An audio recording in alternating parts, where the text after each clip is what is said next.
Goeienaand, good evening, fellow South Africans and citizens of the world. And you know, as a young man growing up in South Africa, one of the things that I used to do regularly every 2.5 months was give a pint of blood. I used to go to the blood bank. This is in Greytown and Kopo and in Escort. And over the years, I gave over 50 pints of blood. And I actually had one of those little badges, which I've long lost, but you know, it said, hey, 50 pints, well done. And it was like, to me, a civic service. And 99% of my blood went to black people, and which I had absolutely no problem with. You know, I was very happy to help. Never got paid a cent. But I felt it was a civic duty back then. And I hated injections. I don't know about you, but wow, when you're sitting there and they put that thing around your arm and then they would squeeze and then they would put the needle in. Oh, when they put that needle in, I would just about faint. I mean, I was a complete nutter. Went between the ears. I passed out more than once, but I succeeded in giving 50 pints of blood. And then afterwards, you'd have your cup of tea and your biscuit, and then you'd shoot off home after you've sort of recovered. But why am I talking about this?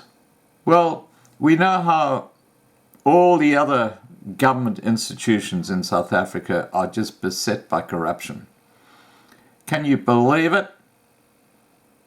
The National Blood Bank. Just absolutely ridiculous.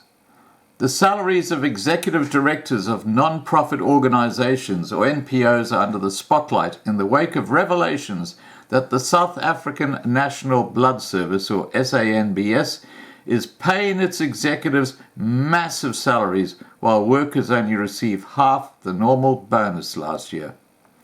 SANBS is a non-profit organization that relies on blood donors to enable it to provide patients with blood products and medical services related to transfusions.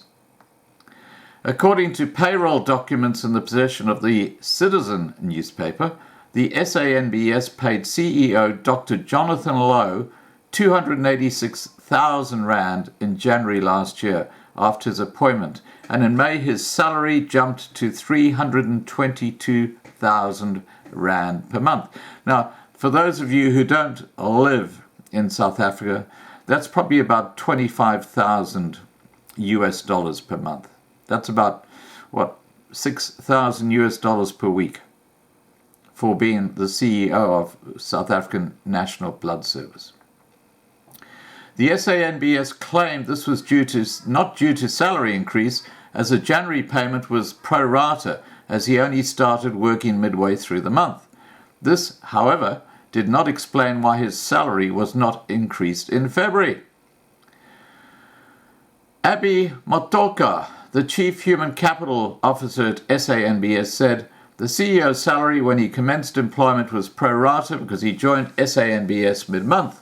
The February salary and succeeding months are therefore double the month of January when he only worked 15 days. Motoka said the figures in our possession were incorrect but would not provide proof.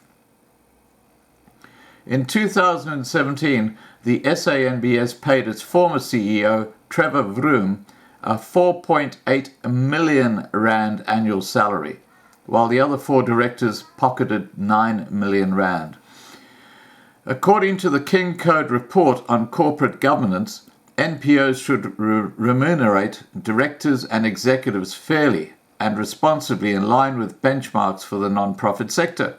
The report said they should also disclose the remuneration of each director and certain senior executives. Based on the 2018 NPO Salary Survey report conducted by Averill Ryder Global Reward Specialists, the average income of a medical doctor working for an NPO was 1.9 million Rand per annum for senior executives, chief operating officers, and senior managers who are on the upper end of the scale. The lower middle class managers earn 1.2 million Rand per annum.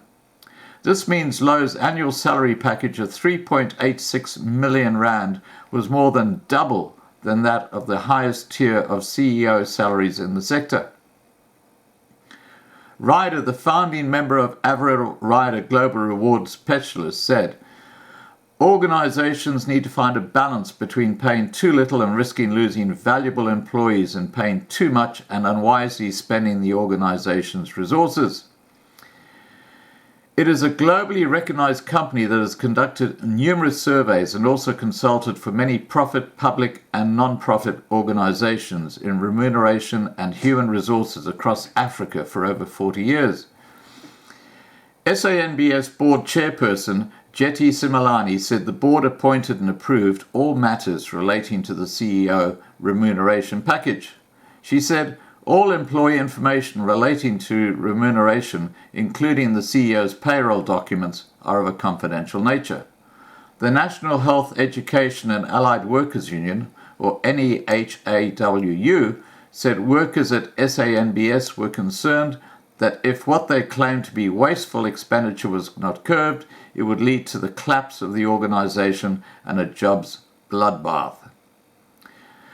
Kaya Xaba Nawahu, national spokesperson, said, "Our members have been subjected to continuous victimization and intimidation by the CEO for raising issues related to maladministration and corruption." He said the same board endorsed the appointment of the former CEO, Vroom, who didn't have the requisite qualifications.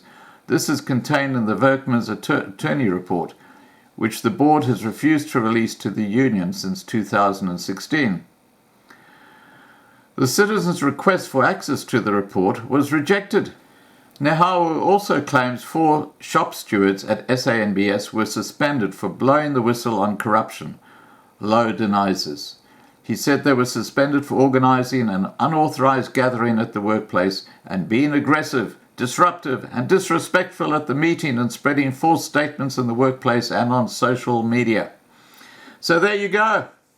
The blood bank itself in South Africa is beset by corruption. Who would have ever thought? Please remember to subscribe to be kept informed. Ring the bell for the updates. Please like this video. Please share this video. And above all, stay safe. Bye for now.